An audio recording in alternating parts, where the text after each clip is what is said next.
Baca nih orang pintar. Ya, silakan. Sudah nih, yuk. Kamu perlambat. Yuk, turun.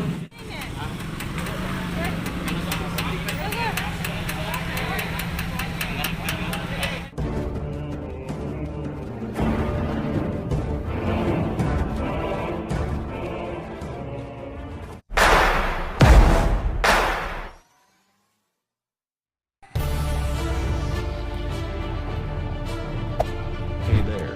Subscribe to my channel and also press this bell icon.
Baca nih, orang pintar. Sudah nih, yuk. Apa mau perlambat? Karena saya yang bertanya.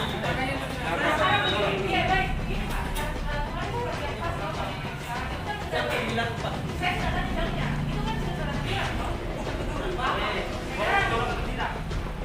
Yang kedua kan berarti kita sudah harus kasih hukuman karena berbuat lagi itu apa dia?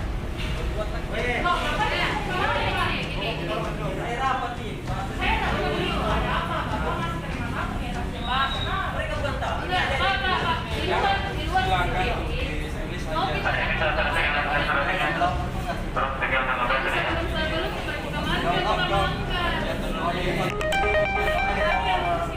Saya bertanya, bukan melawan itu Pak. Ada bertanya. Tidak apa-apa nanti kalau dipasang saja. Mau tidak? Bapak dikalaman atau tidak? Tanya tuh kok. Silakan ditulis, mau tanda tangan, mau tidak tanda tangan, terserah.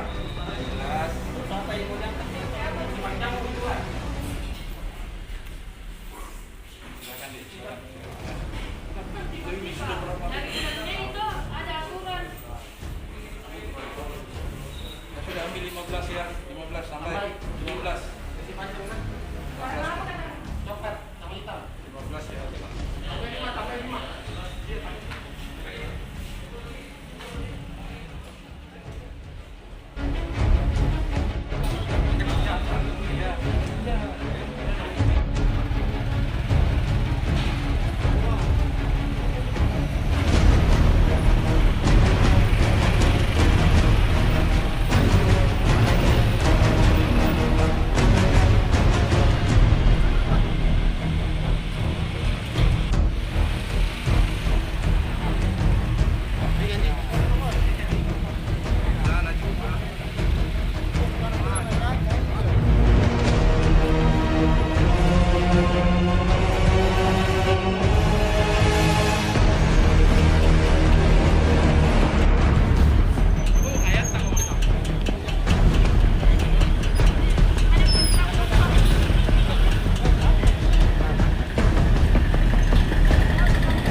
Bagaimana Pak dengan kegiatan malam ini seperti apa? Baik, jadi kegiatan malam ini tetap kita sisir yang masih buka melewati jam operasional, terutama di Jalan Sultan Alauddin yang tepatnya di penjual Salaba. Kemudian kita bergeser di Jalan Salaba, nah itu langsung kita kaki kasih kita punya kursi dan bergeser ke Jalan Tanggal 1 yaitu pembebasan laut yang di lapangan. Terus gimana kan sekarang sudah berakhir nih Pak untuk surat edaran tapi tanggal 14 bulan hari ini. Terus seperti apa Pak untuk kelanjutannya? Ya, jadi betul. Jadi memang sudah berakhir hari ini pukul 00 dini hari. Jadi kita tetap menunggu lagi tahap kedua. Kita menunggu lagi selanjutnya apakah diperpanjang atau tidak. Kita menunggu malam ini. Tapi untuk besok tetap berjalan. Tetap Saga Sarika ini sampai tanggal 25 bulan Juni. Jadi tetap kita aktivitas setiap hari, kita mengurai kerumunan, bukan hanya pembatasan jam operasional, tapi kita memang tugas kita adalah mengurai kerumunan. Apabila ada kerumunan ya kita tetap laksanakan tugas sebagaimana mestinya. Pak, sampai malam ini banyak pemilik usaha yang protes kerja mencari malam ini. Iya, ya seperti itulah anunya adanya. Artinya dinamakannya seperti itu. Setiap kita turun pasti melakukan protes apa. Itu kan terganggu dia punya kebiasaan yang biasanya dia berusaha sampai semamaunya, tapi sekarang tidak ada lagi. Itu ada dinamakan adaptasi sosial. Dia harus beradaptasi dengan keadaan sekarang ini perangkat pandemi seperti ini. Oke. Tadi dari sejumlah Jadi seperti itulah yang terjadi di lapangan ini kan Saga Sarika di tingkat kecamatan kan skala kecil. Jadi ya beliau juga mereka juga tidak bisa melakukan penindakan terkait dengan pemberitaan apa. Di sana tidak ada berkering, makanya dia laporkan ke kami di tingkat kota. Karena di tingkat kota ada lengkap semua ada. Jadi itulah kita melakukan penindakan apabila dia pasti melaporkan ke tingkat kota.